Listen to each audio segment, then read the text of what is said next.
안녕하세요. 댄의 이야기의 댄입니다. 오늘은 제가 부산 교대 전시실에서 하고 있는 미얀마 민주주의를 위한 사진 전시회 지킴이로 왔어요.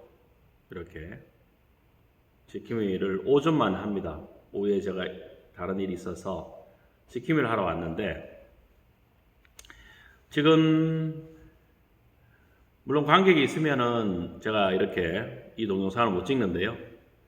관객이 거의 없는 관계로 제가 또 우리나라의 그 슬픈 역사의 하나인 제주 4.3 민중항쟁에 대해서 말하고 싶어서 녹화를 하고 있습니다.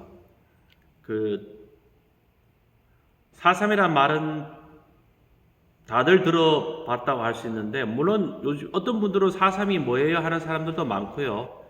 근데 4.3에 대해서 들어봤지만 4.3이 구체적으로 뭔지 모르는 사람들이 많은 것 같아가지고 제가 이렇게 영상을 찍어봅니다. 물론 저도 역사학자도 아니고 관계자도 아니어서 잘 모릅니다만, 그래서 저는 두산 백과사전에 나와 있는 그 내용을 그대로 읽어 드릴까 합니다. 관심 있는 분들은 한번 들어보실 수 있습니다. 두산 백과사전에 의하면은 제주 4.3 사건이라는 제목으로 글이 있습니다. 제가 읽어보겠습니다. 1947년 3월 1일을 기점으로 하여 1948년 4월 3일에 발생한 소요 사태 및 1954년 9월 21일까지 제주도에서 발생한 무력 충돌과 진압 과정에서 주민들이 희생당한 사건을 말한다. 사건의 발단. 제주도는 지리적으로 동북아시아의 요충지라는 특성을 지녀 태평양 전쟁 말기에는 미군의 상륙을 저지하기 위하여 일본군 6만여 명이 주둔한 전략적 기지였으며, 8.15 광복 직후에는 일본군이 철수하고 외지에 나가 있던 6만여 명의 제주 주민들이 일시에 귀환하여 급격한 인구 변동을 겪었다. 귀환한 사람들은 직업을 구하지 못하여 생계를 꾸리기 어려웠고, 생필품 부족과 콜레라 발병으로 인한 수백 명의 인명희생, 극심한 흉년과 미국 정책의 실패로 인한 식량난 등이 겹쳐 민심이 악화되었다. 게다가 일제에 부역한 경찰들이 미 군정 하에서 다시 치안을 책임지는 경찰로 변신하였으며, 민생이 피폐한 상황에서도 군정 관리들은 사리를 채우는 부정행위를 일삼는 등 여러 가지 사회적 문제가 부각되었다. 이처럼 복합적 요인이 혼재한 상황에서 1947년 이른바 3.1절 발포 사건이 발생하여 제주 4.3 사건의 도화선 역할을 하였다.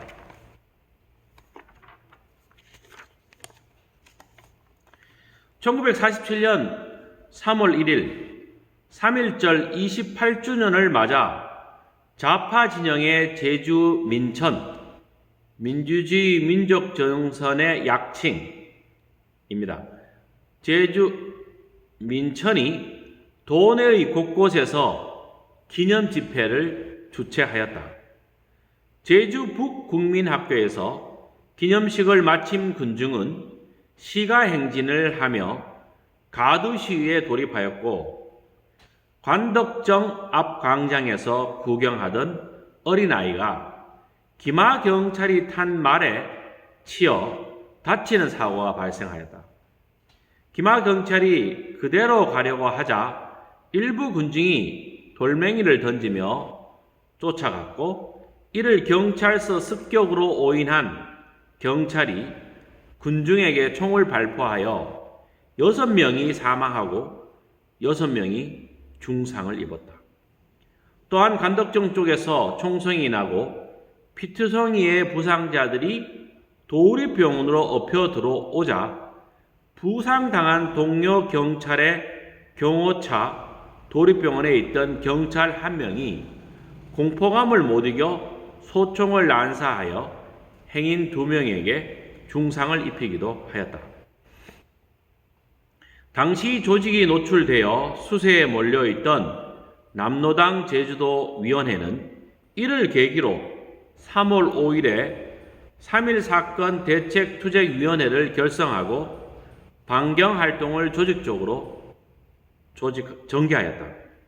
3월 10일에는 제주도청을 시작으로 3.1 사건에 항의하는 민관 총파업에 돌입하여 3월 13일까지 제주도 전체 직장의 95%에 달하는 166개 기관 및 단체에서 파업에 동참하였다.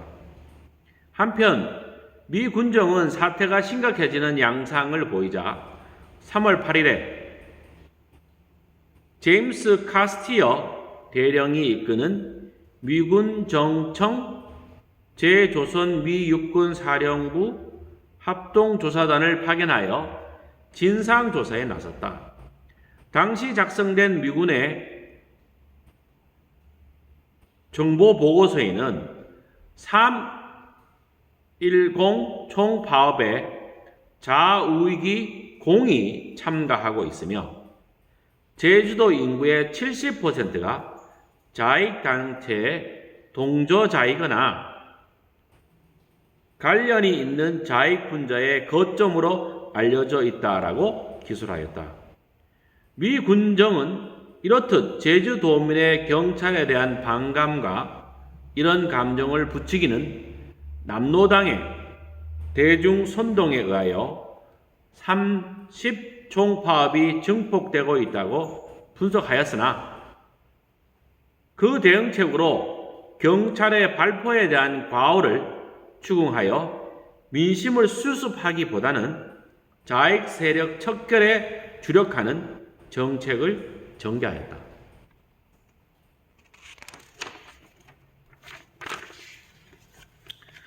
(1947년 3월 14일) 제주에 내려온 미군 정청의 경무부장 조병옥은 3월 1일 사건이 일종의 폭동이며 다른 지방에 응원 경찰을 대거 투입하여 물리적으로 무질서한 제주의 치안을 바로잡겠다는 뜻을 담은 포고문을 발표하였다. 3월 15일에는 파업 주모자들을 검거하라는 명령을 하달하여 3월 18일까지 약 200명이 검거되었으며 이들을 치조하는 과정에서 고문을 자행하였다는 논란이 일었다. 제주도의 총파업 사태는 3월 말에 진정 국면에 접어들었으나 경찰 당국의 대량 검속이 진행되어 1948년 4월 3일 발발 직전까지 약 1년 동안 2,500명이 구금되었다. 또한 3.1 사건 이후 지역 주민과 경찰이 충돌하는 사건이 자주 발생하였는데 1947년 3월의 우도 사건과 중문리 사건을 위시하여 6월의 종달리 사건, 8월의 북천리 사건 등으로 이어졌다. 1947년 11월 14일 유엔 총회는 한반도에서 인구 비례에 의한 총선거를 실시하자는 미국 안을 통과시켰다. 이 안이 소련의 겁으로 실현될 가능성이 희박해지자 남한만의 단독 선거가 대두되었고 한반도가 영구히 남과 북으로 분단되리라는 우려의 좌파 진영뿐 아니라 우파 일부와 중도파까지 격렬히 반발하였다. 남로당은 단독 선거를 저지하기 위한 강력한 투쟁의 일환으로 1948년 2월 7일을 기하여 전국에서 총파업을 일으키는 이른바 27 구국투쟁을 전개하였다. 제주에서는 2월 8일부터 여러 지역에서 시위가 벌어졌으며 2월 말에 남노당, 제주도당 임원들이 참석한 신촌회의에서 강건파와 온건파의 논쟁 끝에 12대 7로 무장투쟁 방침이 결정되었다.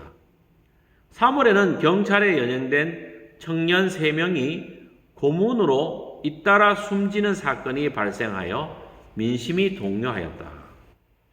1948년 4월 3일 새벽 2시를 전후하여 350명의 무장대가 도내의 24개 경찰 지서 가운데 12개 지서를 일제히 공격하였고 경찰과 서북 청년의 숙소, 독립촉송국민회와 대동청년당 등 우익단체 요인의 집을 습격하였다. 이로 인하여 경찰 4명과 민간인 8명, 무장대 2명이 사망하였다. 무장대는 경찰과 우익청년단의 탄압에 대한 저항, 남한 단독 선거 및 단독 정부 수립 반대와 조국의 통일, 독립, 반미, 구국투쟁을 무장봉기의 기치로 내세웠다. 무장봉기 초기에 군정은 이 사태를 경찰이 담당할 치안 문제로 파악하였다. 미 군정은 4월 5일 전남 경찰 약 100명을 응원대로 급파하고 제주 경찰 감찰청 내에 제주 비상경비사령부를 설치하였으며 제주도 도령을 공포하여 제주의 해상교통을 차단하고 미군 함정을 동원하여 해안을 봉쇄하였다. 4월 8일에는 제주 비상경비사령관이 무장대에 대한 소탕전을 전개한다는 포고문을 발표하였고 4월 10일에는 국립경찰 전문학교의 간부 후보생 100명을 제주에 파견하여 경찰력을 강화하였다. 그러나 사태의 원인에 대한 근본적 대책을 마련하지 않고 응원경찰과 우익청년단의 힘으로 진압한다는 방침은 도민들의 반발을 사게 되어 오히려 사태를 악화시켰다. 4월 17일 경찰력만으로 사태를 해결하는데 한계를 느낀 미 군정은 경비대 제9연대에 경찰과 협조하여 진압작전에 참가하도록 명령하였고 4월 18일에는 본격적인 진압작전에 앞서 무장대 지도자와 교섭하도록 지시하였다. 이에 따라 4월 28일에 경비대 제9연대장 김익렬 중령과 무장대 총책 김달삼이 평화협상을 진행하여 72시간 만에 전투를 완전히 중지할 것 등을 합의하였으나 5월 1일에 우익청년단체가 일으킨 오라리 방화 사건으로 협상이 파기되었다. 방화 사건 직후 김익렬 연대장은 현장 조사를 벌인 끝에 우익 청년들의 소행을 밝혀냈지만 미 군정은 이를 무시하였다. 미 군정은 오라리의 방화 현장을 지상과 공중에서 입체적으로 촬영하도록 하여 제주도의 메이데이라는 기록 영화를 만들었고 이 사건을 무장대의 소행으로 조작하는 데 이용하였다. 오라리 방화 사건 이틀 후인 5월 3일 미 군정은 경비대에 무장대를 총공격하도록 명령하였고 이로부터 경찰 중심의 진압작전은 경비대로 넘어가게 되었다. 미 군정이 강경 진압으로 선회한 것은 선거를 앞둔 상황에서 제주도 사태를 조기에 진압하는 데 주력한 주한미군 사령관 존 하지 중장의 결정 때문이었다. 하지만 1948년 5월 10일에 남한 단독 선거에서 제주도는 투표수 가반수 미달로 무효 처리되었고 미 군정은 로스웰 브라운 대령을 제주지구 사령관으로 임명하여 강경 진압을 계속하면서 6월 23일에 재선거를 실시하려고 하였으나 이마저도 무산되었다. 이 과정에서 5월 20일 경비대원 41명이 탈영하여 무장대에 가담하였으며 6월 18일에는 합평책을 추진해온 김익렬과 정격 교체되어 경비대 연대장으로 부임하였던 박진경 대령이 부하대원에게 암살당하는 사건이 발생하기도 하였다. 이후 잠시 소강 상태에 놓였으나 1948년 8월 15일 남한에 대한민국이 수립되고 9월 9일에는 북한의 공산주의 정권이 수립되면서 남한의 이승만 정부는 제주도 문제를 지역 문제가 아닌 정권의 정통성에 대한 도전으로 인식하였다. 이승만 정부는 그해 10월 11일 제주도 경비사령부를 설치하였고 10월 17일 송영환 제9연대장은 제주 해안선으로부터 5km 이외의 지점 및 산악지대의 무허가 통행을 금지하고 이를 어기면 폭도배로 인정하여 총살에 처할 것이라는 포고문을 발표하였다. 포고문에서 언급한 해안선으로부터 5km 이외의 지점은 한라산 등 산악지역에만 국한하는 것이 아니라 해변을 제외한 중산간 마을, 표고 200m 등고선에서 표고 600m 등고선 사이의 지역 전부가 해당하여 통행 금지란 결국 거주를 금지한다는 의미였다. 10월 18일에는 제주 해안이 봉쇄되었고 11월 17일에는 제주도 전역에 계엄령이 선포되었다.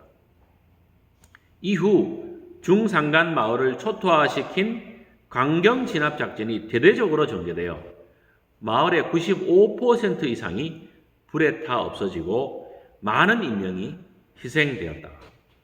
이로 인하여 삶의 터전을 잃고 목숨을 부지하기 위하여 산으로 들어가 무장대의 일원이 되는 피난민이 늘어나는 결과를 초래하기도 하였다. 진압 군경과 여기에 가세한 서북청년단 등 우익단체원들은 마을 주민들을 모아놓고 가족 중에 청년이 사라진 집안의 사람들을 도피자 가족이라 하여 부모와 형제자매를 대신 죽이는 이른바 대사를 자행하기도 하였으며 재판 절차도 없이 주민들을 집단으로 사살하기도 하였다. 1948년 12월 말에 진압부대가 구연대에서 한병선 연대장에 이연대로 교체되었지만 강경 진압은 계속되었다. 조천면 북촌리에서 남녀노소를 가리지 않고 400여 명의 주민을 총살한 이른바 북촌 사건도 이연대가 자행하였다. 또한 주민들은 무장대에게도 피해를 입었는데 세화, 성읍, 남원 등의 마을에서는 무장대의 습격으로 민가가 불타고 주민들이 희생되기도 하였다.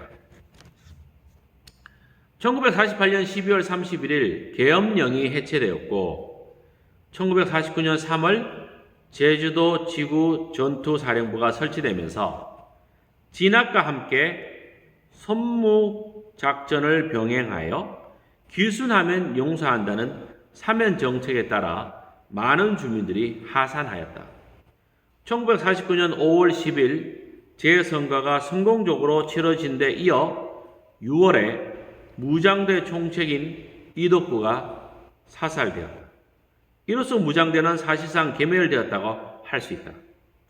이듬해 6.25 전쟁이 발발하면서 보도연맹 가입자와 요시찰자 그리고 입산자 가족 등이 대거 예비 검속되어 처형당하였고 전국 각지의 형무소에 수감되었던 4.3 관련자들도 즉결 처분되었는데 그 숫자는 약 3,000여 명에 이르는 것으로 추산된다.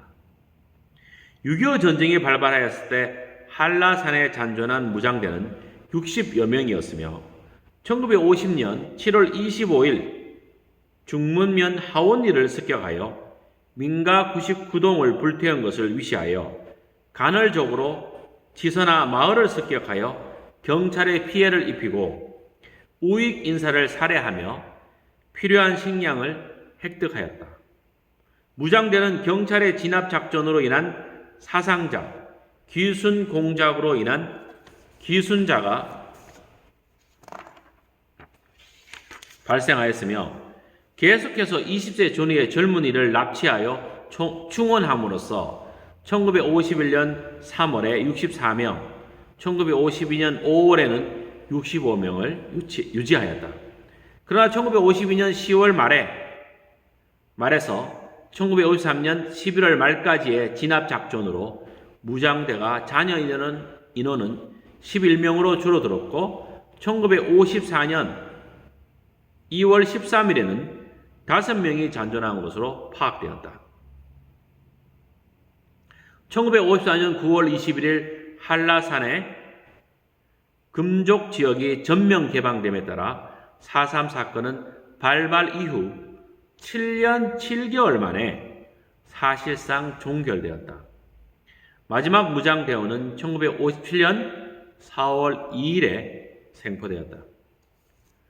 사건 사후 처리 및 논란.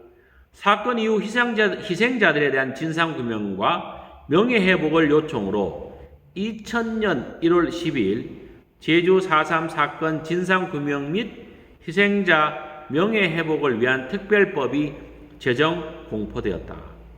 이에 따라 그해 8월 28일 국무총리를 위원장으로 하는 제주 4.3 진상규명 및 희생자 명예회복위원회가 발족하여 진상조사에 착수하였다.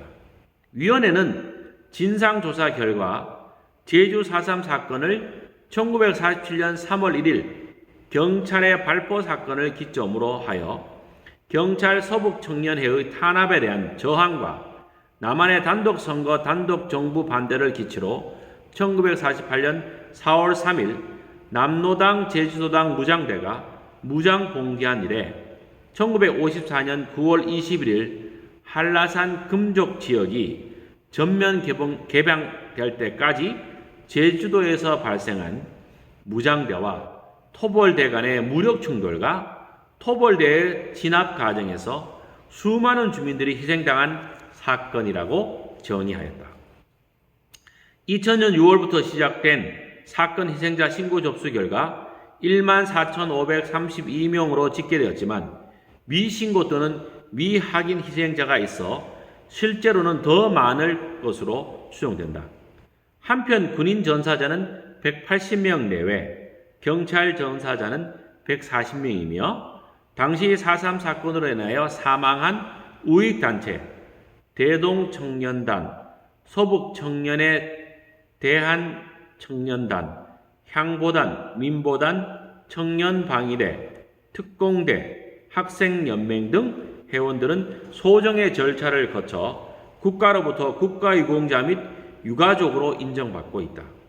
2003년 10월 31일 진상조사위원회의 의견에 따라 노무현 대통령이 남노당 제주도당 무장대와 토벌대의 무력 충돌과 진압 과정에서 국가 권력에 의한 대규모 희생이 이루어졌음을 인정하고 유족과 제주도민에게 공식 사과문을 발표하였다. 또한 제주 4.3 사건에 대한 공동체적 보상의 일환으로 4.3 평화공원 조성 사건이 진행되었고 2008년 3월 28일 제주도 봉계동에서 4.3 평화공원이 개관하였다. 2014년 4.3 희생자 추념일이 국가기념일로 지정됐다. 1918년 제70주년 제주 4.3 희생자 추념식과 2020년 제72주년 4.3 희생자 추념식에는 문재인 대통령이 참석했다.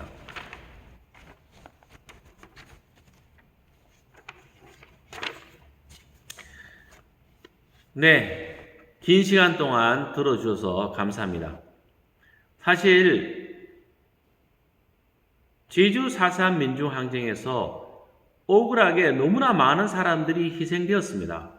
근데 아직도 그 이름이 정확하게 명명이 되지 않았습니다. 그래서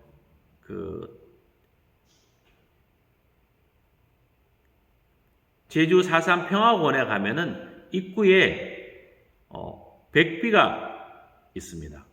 이름이 없다는 거죠. 그래서 그 이름이 조속히 지정되기를 바라면서 제가 제주 4.3에 대해서 한번 쭉 읽어드렸습니다. 좀 더 많은 분들이 4.3에 대해서 기억해 주시기를 바라면서 이 영상을 마치겠습니다. 감사합니다.